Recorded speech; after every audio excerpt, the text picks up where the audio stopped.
Hi, internet people. So, the penultimate episode of Lucifer was this week. I can't even talk. So many thoughts.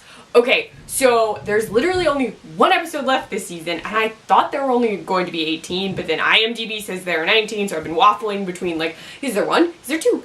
One? Yeah, seriously, one episode left. I'm not ready. It just came back, and so many things happened. Okay, so Lucifer was with Mama Morningstar, and she was making this like deal to get the missing piece of the blade, and she gives the guy all the cash even though it's a terrible plan, and Amenadiel and Lucifer follow her, and then they find out the dude she gave the cash to is dead, and then they have to try and convince Chloe to go investigate before another cop gets called in, which is super awkward because they were definitely there. So they're like trying to figure it out, which results in a terrible game of charades. Mama Morningstar is an awful charades partner. Lucifer's like trying, he's like, things, and she's like, fingers, I could see fingers, hear fingers pointing and melting, and Chloe goes to check it out anyway because it's one of Charlotte / Mama Morningstar's clients, and they go there, guy is dead.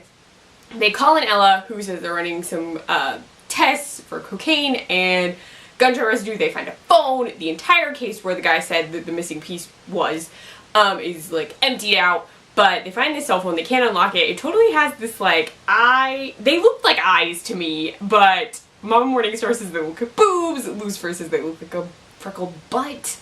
Yeah, and Chloe's like, what? Ella figures out that they're a record label, and the record label is solely designed to promote music for a kid named Chet Ruiz. Chet Ruiz happens to be the son of one of Mama Morningstar's other clients, who is a tequila magnate.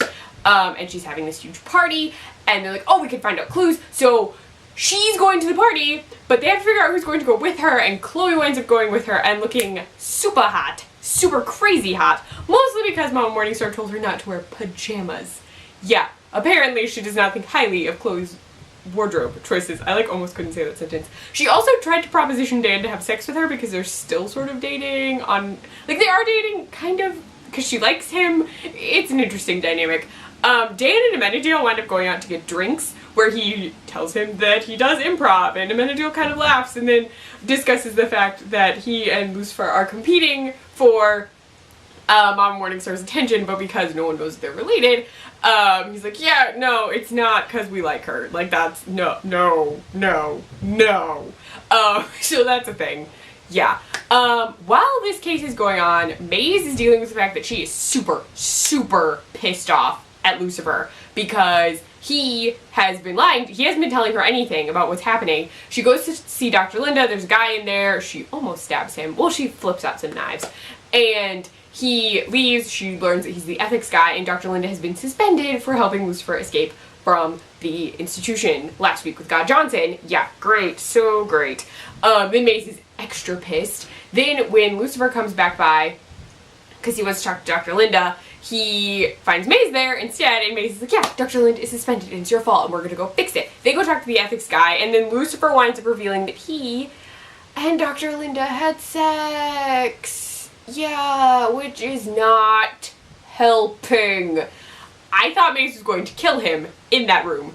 For real. Like, she flung him out the door. They wind up having a huge brawl because he's not talking to her, and she's pissed about a lot of things. Huge fight, which happens primarily during a commercial break, but we do get to see Maze beat Lucifer up a bit, and then she headbutts him, and then they tackle each other, and fighting happens. But some of this fighting could not happen on screen. While I'm sure Leslie Ann Brandt's stunt double is amazing, Leslie Ann Brandt herself tweeted that she was 4.5 months pregnant when they filmed this episode, which is freaking crazy. Like, she does not look pregnant at all. Like, okay, they have her in conservative sweaters, but still does not look pregnant at all. Like, she doesn't. Flawless human being. Flawless.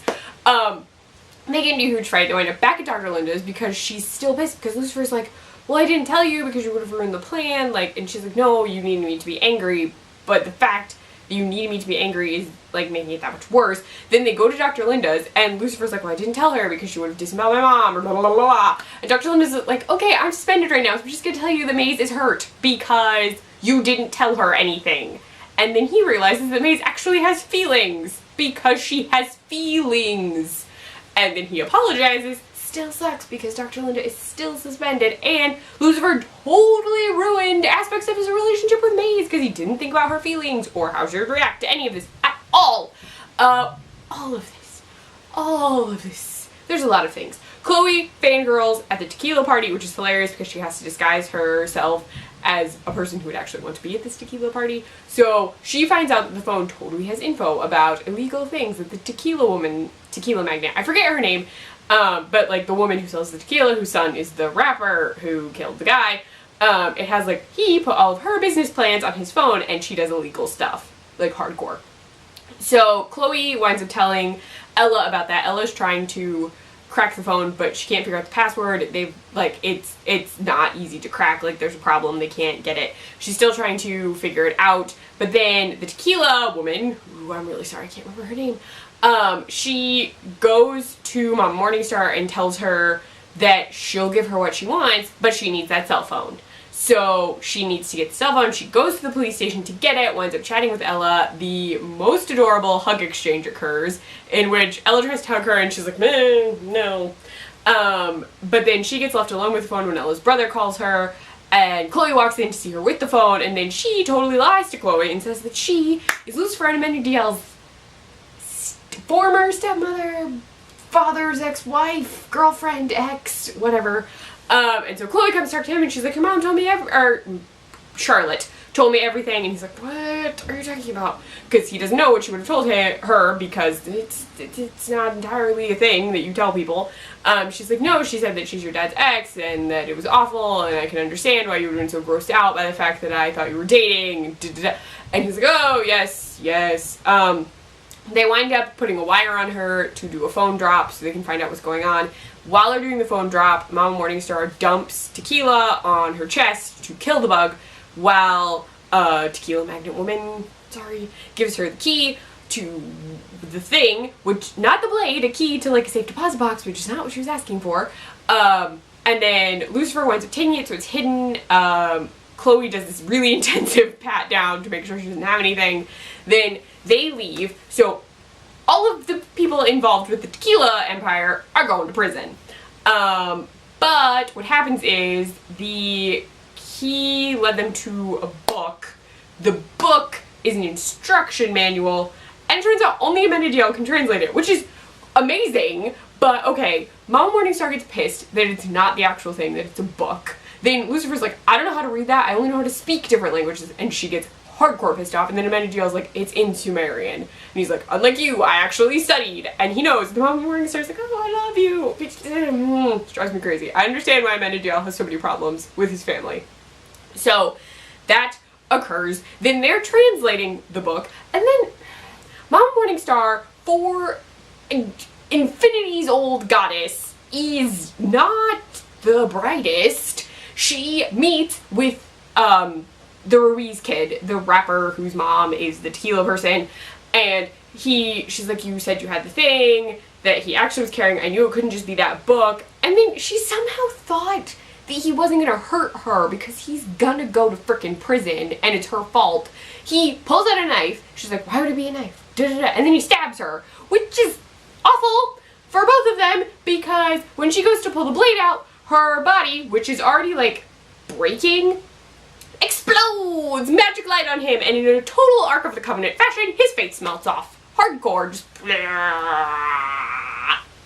and she's like, ah! And she's freaking out and in pain, and she's got the knife, and it's just there, and she's gonna need a very large band-aid, and so that happens. Then Amenadiel's he's translating and tells Lucifer, oh, the two pieces, the third piece was entrusted to God's favorite son. So you have the freaking third piece. What did you bring from heaven? And he's like, I don't have anything. Like, I didn't bring anything. The only keys I have, because it's a key. Like, the thing is a key. He's like, are these? And he plays on the piano. And Amenadiel's, well, you always wear that ring, so it's probably the ring. Why don't we try that? And he's like, no, brother, look. And Amenadiel is holding the other two pieces, and his necklace is going, doo. And I was like, of course it is, because Amenadiel is secretly the favorite. Like, I knew it. I knew God trusted him more than Lucifer. Like, I was like, that's why he sent you to Chloe and the things and the stuff. So he'll be able to put it together, but they don't put it together. And then that was the end of the episode. And next week, terrible things are happening. Oh, before that, Maze grabbed the ethics guy and shoves him into his office and locks the door. But we know that she can't kill him because Dr. Linda said, like, no, you didn't kill him, right, before? So I don't think she'd kill him, but I don't know what's happening in there. Yeah, but in the previews for the finale, Dr. Linda is laying, like, unconscious on her office floor, and then when she wakes up, she needs to go to the hospital, and Amanda Jill's like, I don't think she's going to make it, and I was like, Dr. Linda, no! And then, Mama Morningstar is getting all of her powers back, and she chucks Amanda Jill and Lucifer on the piano, and it breaks, and then she wants the piece, and Amanda Jill says she's gonna have to kill him, and I'm like, no! So many thoughts. I don't even know. Like, there's literally one episode left, and it's I don't even know. Everything has gone by so fast. I was not prepared for how fast everything was. I'm just not prepared at all. The women, and, like, everyone in Lucifer is amazing, but I seriously love how much more time Chloe and Maze have gotten this season. Like, these 4 episodes specifically, they've been, like, super amped up. Like, Chloe is a key character, but they've, like, given her room to be, like, goofier and, like, show different sides of her personality, and we've gotten to see more Maze, which I really, really appreciate because I love Maze. Also, I know this is not a Lucifer shirt, but someone earlier today, this is not going up on Monday, but earlier today someone pointed out that it was, like, National Goth Day, or, like, Appreciate Goth Day or something, and I totally, like, thought of this shirt because it talks about the Hot Topical, which is, anyway, so I'm wearing it for this video in homage to Goth Day.